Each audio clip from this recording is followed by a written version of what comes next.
In a recent analysis, a Russian military publication outlined common tactical errors made by their ground forces during the ongoing illegal invasion of Ukraine.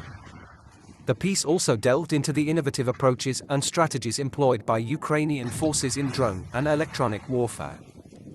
As reported by Samuel Bendet, an expert in unmanned systems and Russian defense technology, the Russian magazine Amrayski Spornik addressed standard operating procedures during drone operations.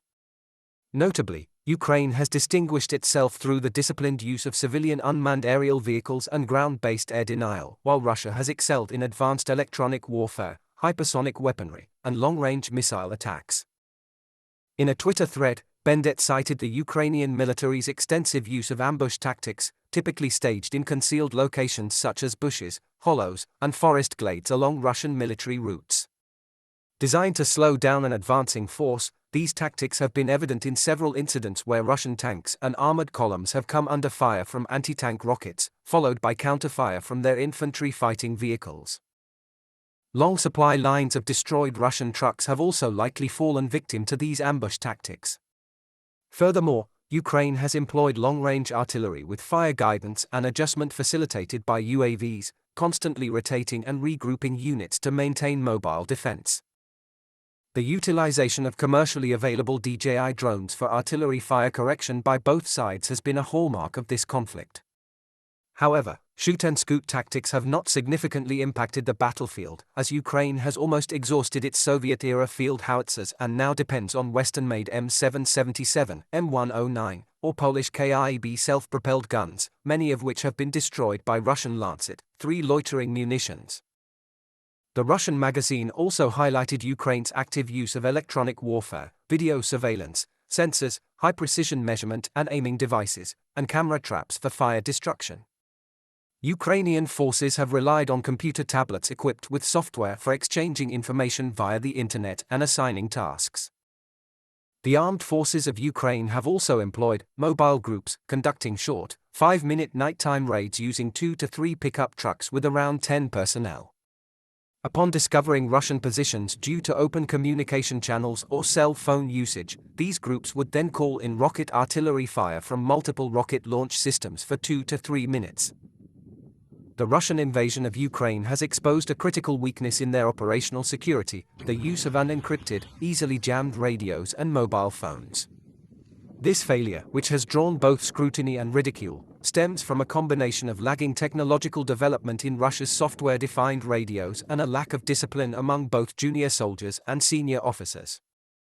The magazine highlights that Ukrainian infantry actions were supported by snipers, artillery, air defense, and electronic warfare, allowing them to target weakly guarded Russian convoys transporting fuel and ammunition in populated areas. However, it would be an overstatement to claim that Russian infantry and artillery have achieved nothing. The significant number of Ukrainian casualties, as acknowledged by European Council President Ursula von der Leyen, Ukrainian Presidential Advisor Mikhailo Podolyak, and President Volodymyr Zelensky, speaks to their efforts.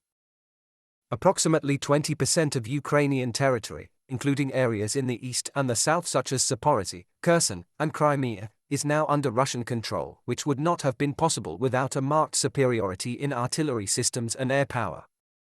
Russia's approach to a protracted, attritional war has evolved to accommodate and correct such mistakes, as opposed to a rapid, piercing blitzkrieg, which would have necessitated overwhelming force and resulted in more unfavorable diplomatic and strategic outcomes. The magazine identifies key tactical errors, such as disorganized movement of military columns and single vehicles, as well as excessive congregation of personnel in combat formations.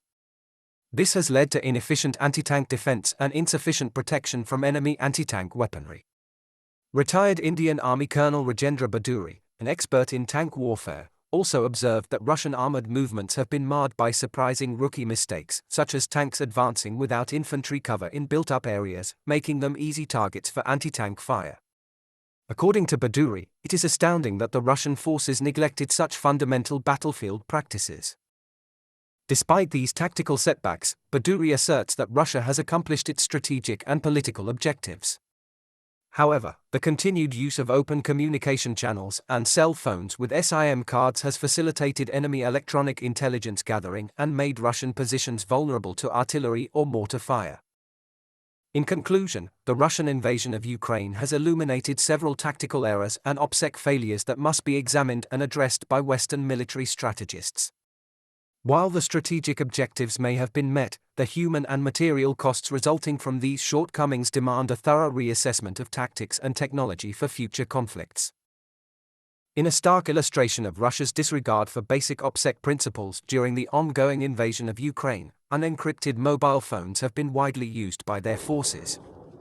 Army technology has reported that this vulnerability has been exploited by the armed forces of Ukraine, resulting in targeted artillery strikes that have eliminated high-ranking Russian officers.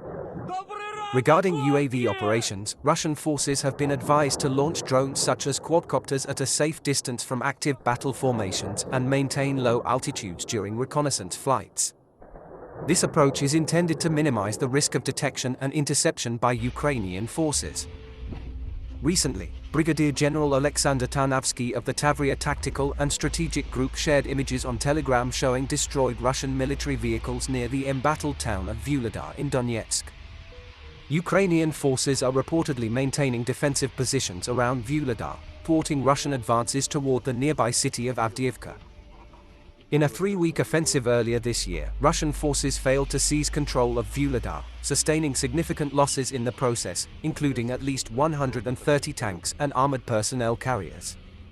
Former U.S. Army Lieutenant Colonel Daniel Davis and Mark Kansian, a senior advisor with the Center for Strategic and International Studies International Security Program, have attributed these losses to tactical errors and poor coordination within the Russian military.